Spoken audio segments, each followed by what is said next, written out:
Give people a minute to pop in. Oh, I see that we are live. I'm gonna make the screen bigger on my phone, even though I have a massive screen. It's still not big enough for me, Heather. All right, here we go. We're going to start. All right. Hi, everyone. Welcome to the Great Bead Extravaganza preview of the trip around the bead world. And you're joining Heather Powers from Humblebeads and Cynthia Thornton from Green Girl Studios. And we're going to give people a few minutes to jump on in. If you're here, please say hello. Let us know where you're watching from tonight. We'd really love to hear from you guys. Oh, hi, Hi, friend. Alice.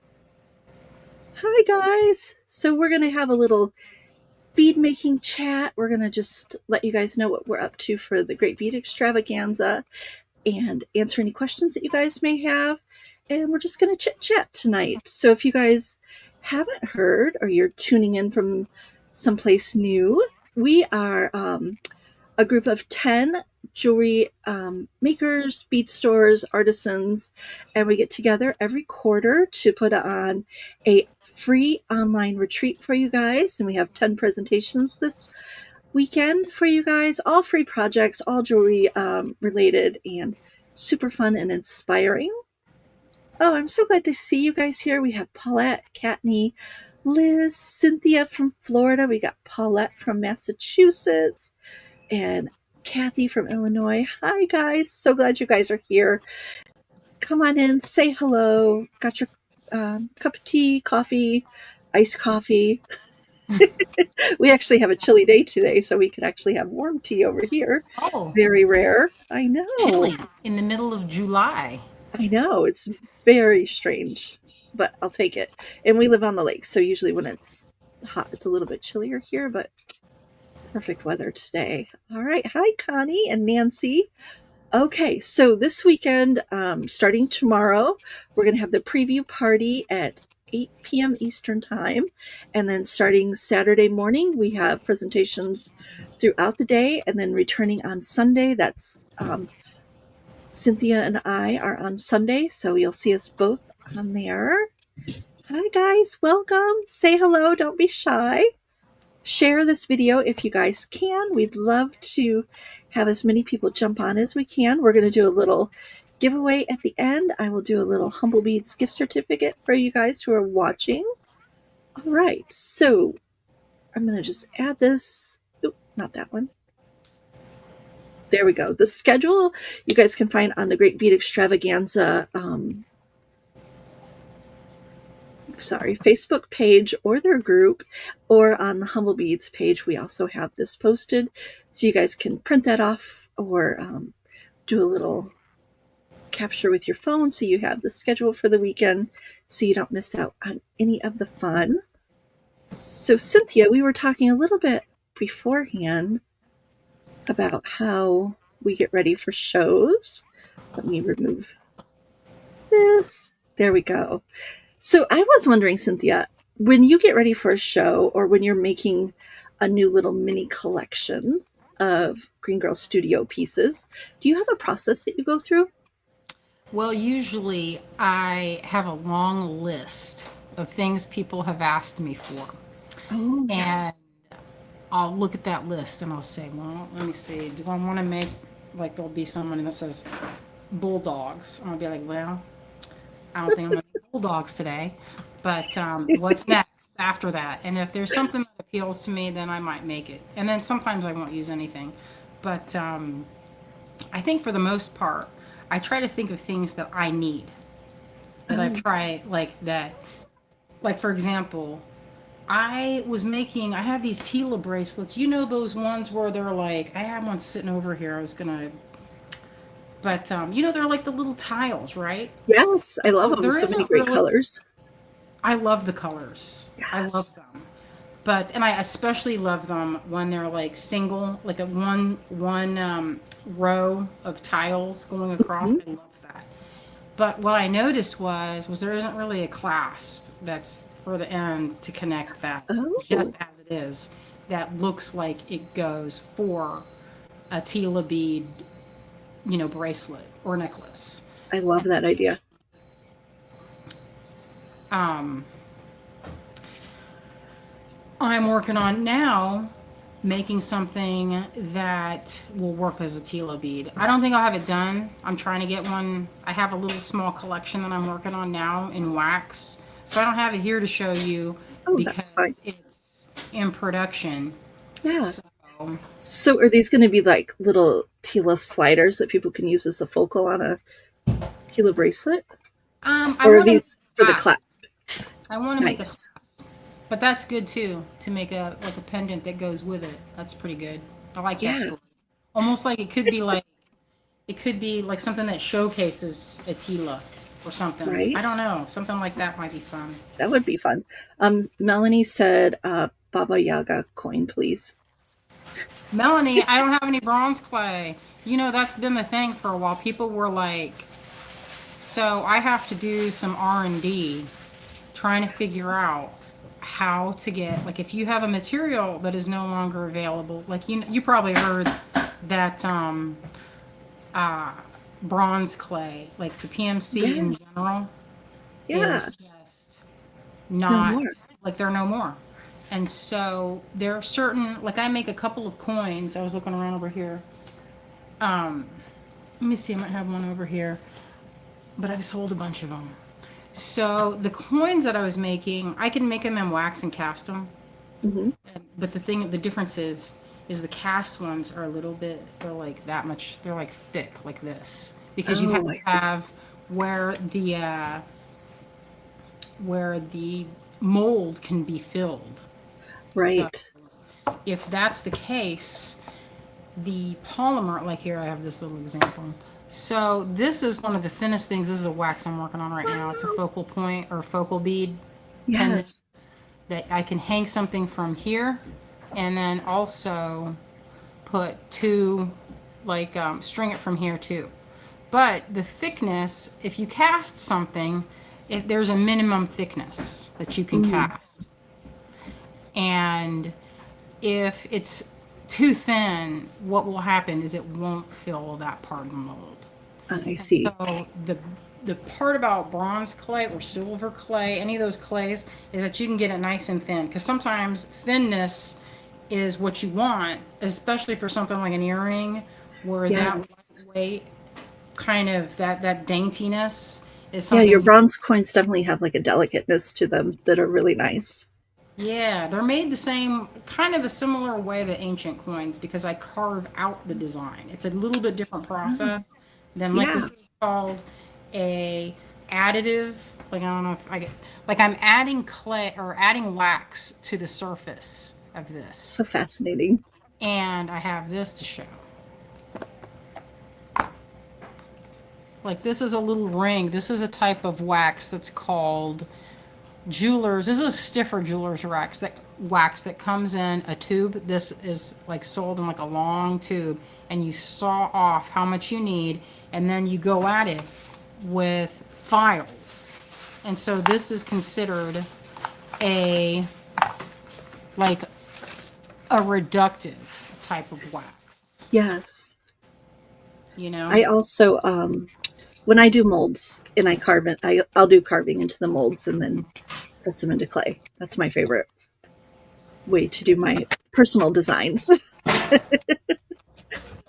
But so how long does it take you in general, like that little red piece that you showed us? How many hours of work is that little guy?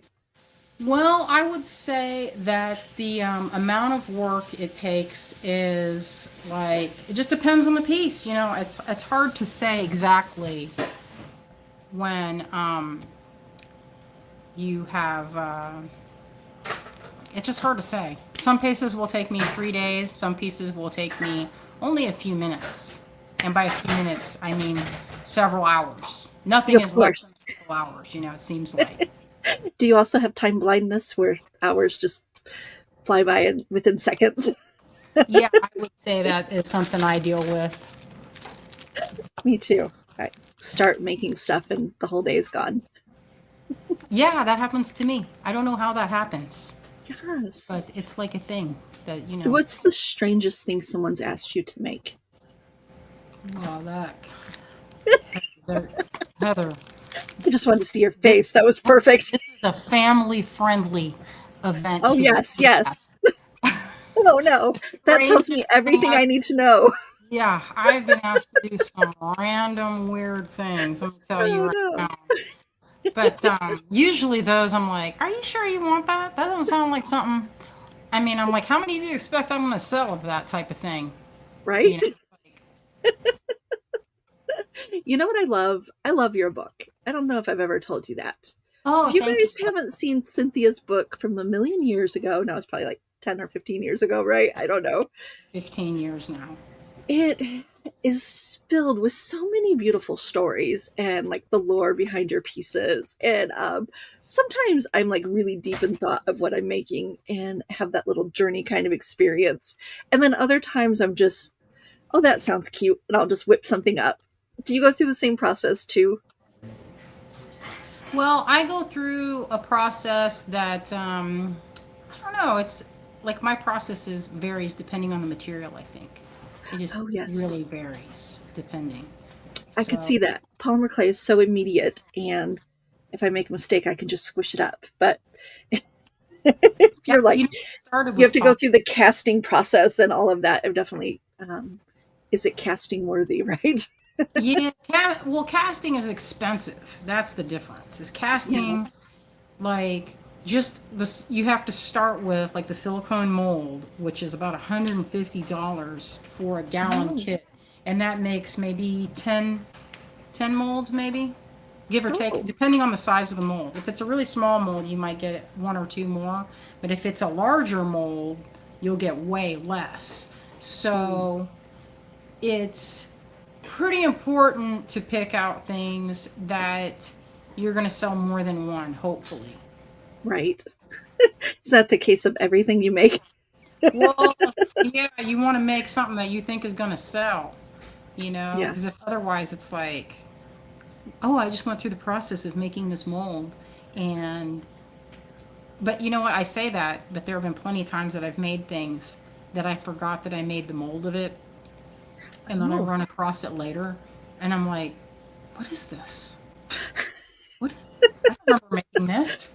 the long forgotten And, collection. I went downstairs the other day and I found like this unicorn I'd made, and I forgot that I made it, Oh, and that I see though I'll have a specific idea in my head, like, oh, I'm gonna make this, but I'm gonna cast it in silver, and I'm gonna put a thing on its horn, and then inevitably, it's one of those things where I'm like, well, this is more important, so I'll push that project aside, and then because it's not something that anybody ordered.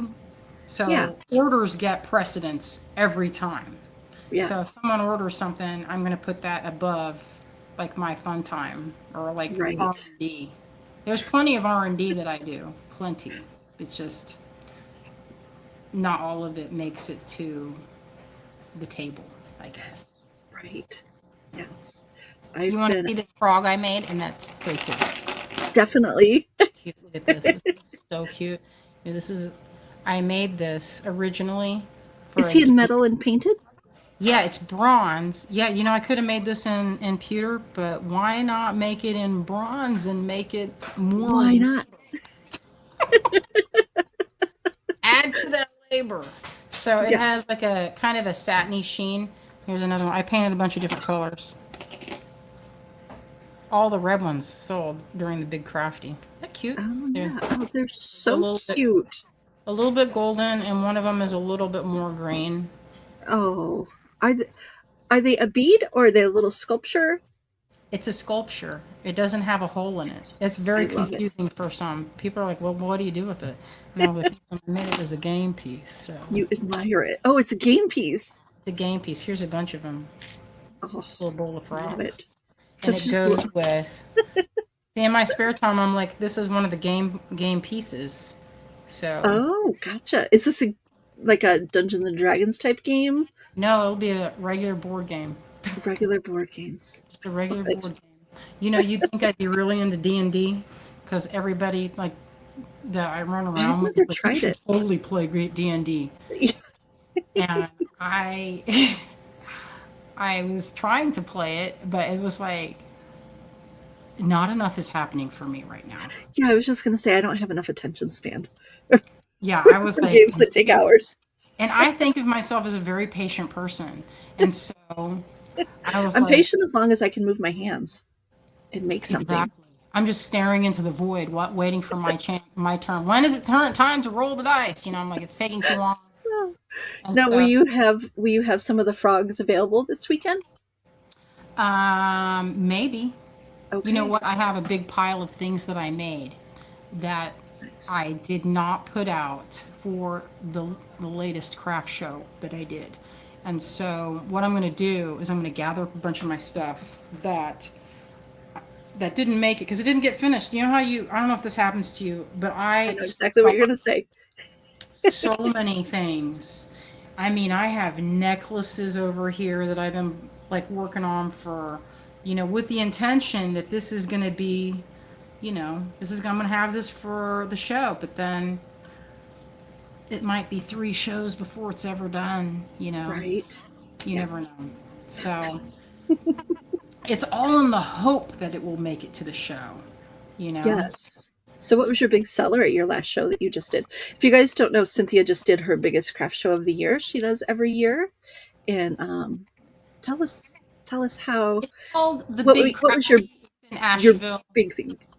Well, usually I sell beads, funnily enough. It Oh, used to be nice. bead shows, but loose beads, people buy my loose beads. Oh, And they make purse charms, just like, let me see if I have one. I made this one so I could show it. Oh, I better not. Well, maybe I can grab this without. oh, I this is have. awesome. Diana says that frogs are important for gamblers to have in their pockets. Oh, I didn't know that. I didn't know that That's some either. good. That's some good lore that I need to know about. I like to have little B table mascots where I have little tiny figures and little things on my desk that kind of stare at me while I'm working. I also like to do that, Heather. That's Yes. something So yeah, that I could I'm see your frog surrounded by taking a things. spot in someone's bead room. So this is a bag. This is my bag my friend made for me. But this is Oh, one of the beads. This is very popular, what people were doing. So I put this one. This is a little dragon bead. Looks like he's hanging on. And then I have a little bead that Bob Burkett made a long, long time ago. You can see oh it's my gosh. when he That's so used to make clever. them. And it's just a loop that's knotted, and then on the ends they're just tied on, and then it's like looped through this. So it's a very, some people were looping them. I don't know when this craze started, but I saw people putting, well, they had like pom poms and different Yeah. small charms, like little toys and things. Hmm. But and it wasn't just girls. It Yeah. was like I saw menfolk running around with like, they it was a little less ostentatious. Like some gals had like a big cluster of charms. They call them Yes. bag. I guess they're called bag charms. Yeah. And I don't know if you follow some of this stuff, but I get ads all day long from Free People, Mm-hmm. that brand, and they showed Yes. like they wrapped a bag handle with a scarf, and at the end of the scarf they put a bunch of purse charms, and I was like, that's That's actually really cute. I'll have to keeps check that out. your handle from getting worn out, you know? Oh, I Yes. I didn't know love that it. either. I should know Yeah. that. Frogs never move backwards. Only forwards. Thank you, Sandy, for sharing that. That's awesome. That's a nice one. And that's actually, and I think about that, yeah, you never see them hopping in reverse that I can think. Right? Melanie says, I love making bag charms out of your creation, Cynthia. Oh, I yay. Hello, love my that. friends. I see a lot of my friends on there. I can't see them there, but when you post them, the Right? comments, I'm like, I recognize that name. That's always gives me a little jolt of dopamine. Right? Exactly. I've been very interested and kind of inspired by strawberry jam summer. Have you heard of this? Strawberry Girl Summer? No. How is this It's kind of this an like offshoot of cottage core but it's focused on strawberries and jam and gingham, and it's just like such a little cute, sweet little trend. And so I do have some little gingham and strawberry beads that I'll be sharing this weekend randomly. I don't have like a big theme or anything. Like You just sometimes have when I do a show, I have like a theme, but this one's kind of like little glimmers, whatever I found that like sparked a little bit of joy in me. I'm like, well, that's what I'm going to make for this show. Yeah, that's cute. You know what I've been dreaming of is for polymer clay, and I like making polymer clay beads. I usually bring that down with me to Florida because it's like not too, you don't need too many Oh, tools. yeah. And I would love a real translucent clay, wouldn't you? Like a real translucent. Like that's the Yes. ultimate in my mind. That would be so And I perfect. found a brand. Have you ever heard of one that's called Bees Putty? I It's have from not heard of Germany. that. I ordered it, and it's for doll makers. Oh, So it's pretty stiff. It's a very stiff clay. But I was doing some experiments to try and make I wanted to make, this was the dream. I wanted to make something that looked like old Roman glass, mm, but not sharp and breakable right. and fragile, because as we know, if you set that pair of earrings down a little too aggressively, you're like, time for taking that off, and you set them down on the counter, and it's like, And your little treasure's gone. you can just hear that little ting as like a little piece breaks off. And that kind of made me so crazy. And I thought, wouldn't it be great if there was and see, this is, and basically, if anyone ever asks me, and this is always what I say, what is your biggest inspiration? It's what do I need at that moment? What do I need? Because there's always something, like if you're making jewelry, you're like, man, it'd be so nice if I had whatever it is that like right now, I was Yes. like, I need to come up with a way. And I think I found a good polymer Roman glass dupe. And I by will duplicate be or excited to dupe see this in the or future. technique. I don't have it written down yet, but I'm working on it, making samples.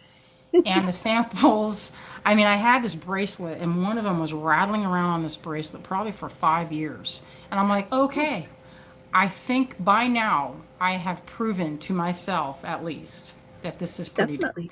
I mean, it's durable. It hasn't come off. I And love it.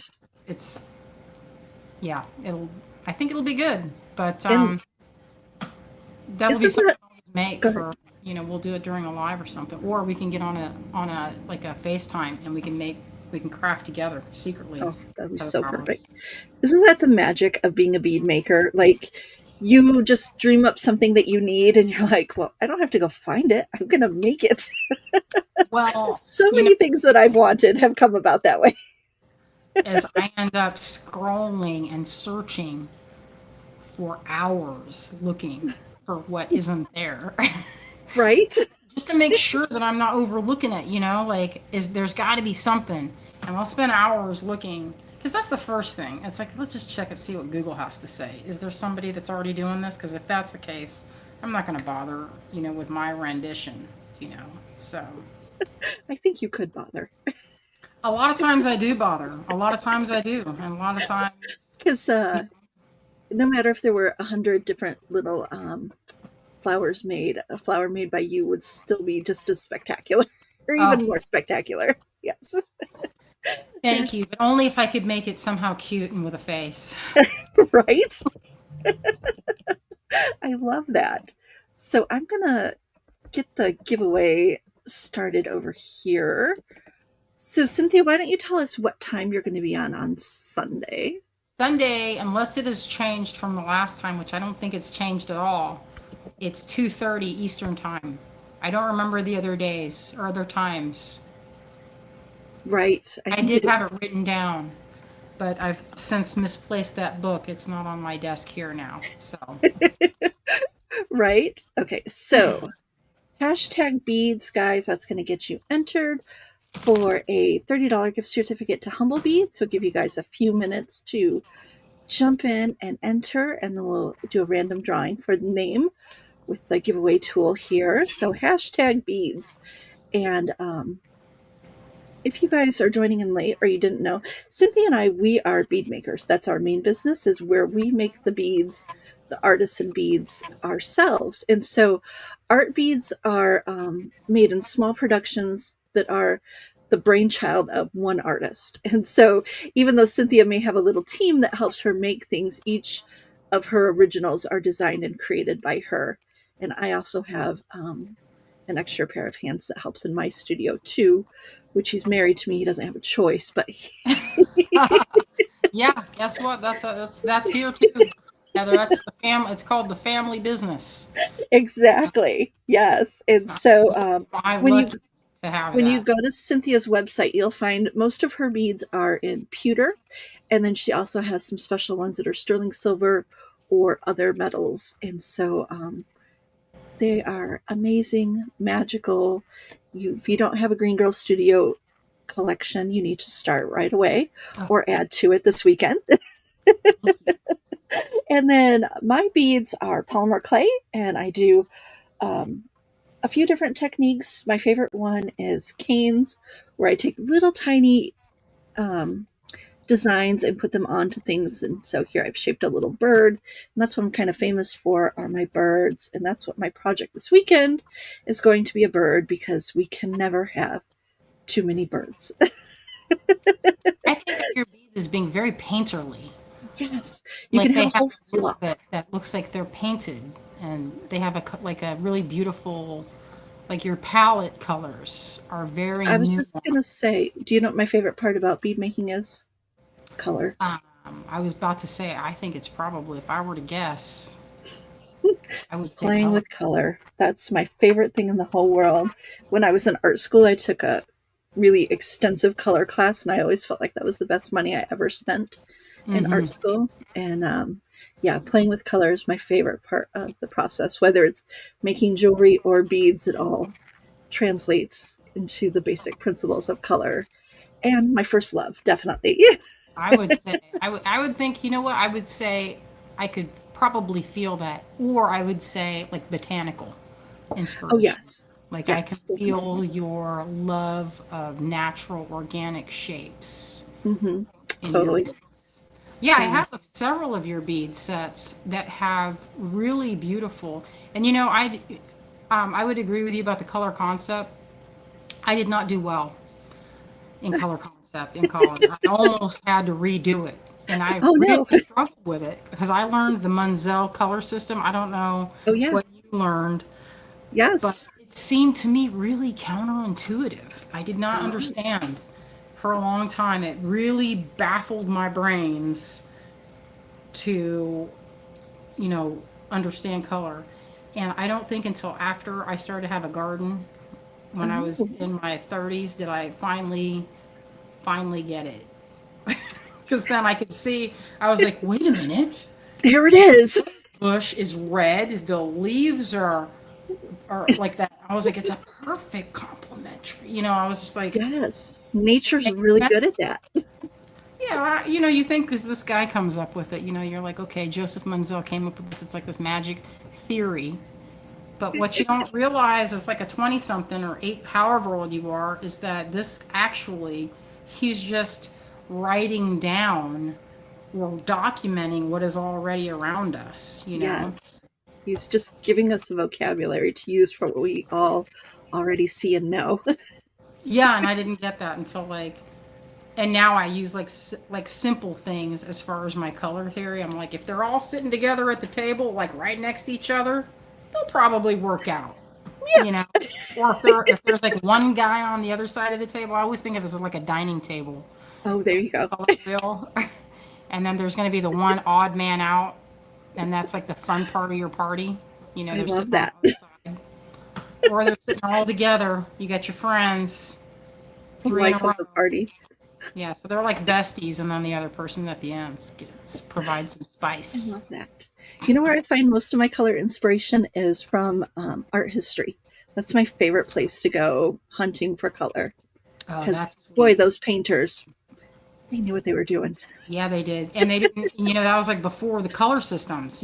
Yes. Yeah. So they just Nowadays, knew. figure it out. There's a guy I follow on Instagram that breaks down paintings. and like Oh, everybody probably know. I'll send you the link later, but it's breaking down like beautiful paintings that you study in art school, and it's so in depth in under like a minute. So I was like, man, you'll have to send that to me. yeah, because it's useful, just kind of fun to look at those painters in a Besides, different way. besides nature, art history is my number two top place where I find inspiration. Who's your favorite A favorite artist or that you favorite? like to look at for your inspiration? Do you Oh, have a singular favorite for looking at to get well, I inspiration? would have to say probably Van Gogh because you know, you know, he's just my guy. But I also love all of the artists of the Art Nouveau period Oh and yes. all those colors and not just 2D artists, but the 3D artists like Rene Lalique. Is am I Yeah. saying that right? Yeah, I love that. I love it. Yeah, yes. And so I could pick out 10 or 20 different favorite artists. William Morris is right under there under Van Gogh. If I had to Heather, pick them. are you just naming the stuff that I like? Well, of course, aren't we? Aren't we little kindred spirits? I like all of what you said, all of it. Love it. Yes. Okay, Or guys. Klimt, the palette of color, even though it's like, people would say, "Oh, it's kind of similar." I'd be like, "I don't think so." No, each little corner of his painting is a different little world. I would say so, exactly. Yes, I love that. What So tons of inspiration. we're gonna draw an entry. Let me share the screen real quick. Oop, I always forget where everything is. Okay, here we go. I miss our tool. This is the one thing on Restream that they don't have yet, The is the giveaway tool. tool. So, Yes. All right, let's see. Okay, so here we go. We are now drawing. All right. Will you be able to watch this replay anytime you guys want? Oh, Debbie Barnett. Woot yay, woot. Debbie. You won. So I'm going to put the email that I would like you to use to email me and let me know you won the gift certificate. Let's see, here we go. And so Debbie, please email me and I will send you your gift certificate to use on the Humblebeads website. And um, okay, sorry, there's a little. So congratulations. All right, guys. Cynthia and I, we have beads to go make. So Yeah. Time to get back to work. I mean, not that I even you're probably sitting there like making beads right now actively. well, I'm making the samples for my project for this weekend with all the different colors, Oh, playing with colors. my Yes, favorite so story. that's what I'm doing. Are you going to have kits for this weekend? I am working on it. I don't have anything in bulk, so if I do kits, they're going to be limited small batch kits because it's one of those things that I think I'm not going to do big spreads. Like I used to do that, not as much now. I think I'm doing Yeah, them smaller, limited edition type things, so it's a little easier to put together and and it's a people little get a fun. little extra variety that way too. If you don't Yeah, have to I think source so. big batches of things. Yes. We are Yeah. also going to have a very small limited edition of kits, but I have quite the flock of beads that are going to be coming this weekend to the website. So you guys keep an eye out for that.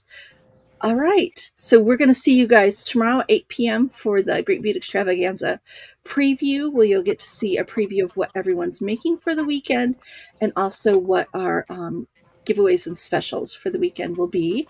And then on Sunday in the morning, or excuse me, in the afternoon, 1 p.m. for me. And then right after me is Cynthia. So Yeah. we would love to see you guys there. Share with your friends. This is a great weekend to just have playing in the background and watch us. And then of course you can watch all of the replays. Oh, and before I make sure you guys go to the Great Bead Extravaganza and enter the swag bag giveaway. So we have 3 prizes of swag bags that you guys will exchange your email to us in exchange for entering the grab bag. And so we got 3 lucky winners for that this time too. All right, guys, we will see you later. Cynthia, thanks for chit chatting with me, and thank you guys for joining us. Thank you, And we'll friends. see you tomorrow. Bye. Bye.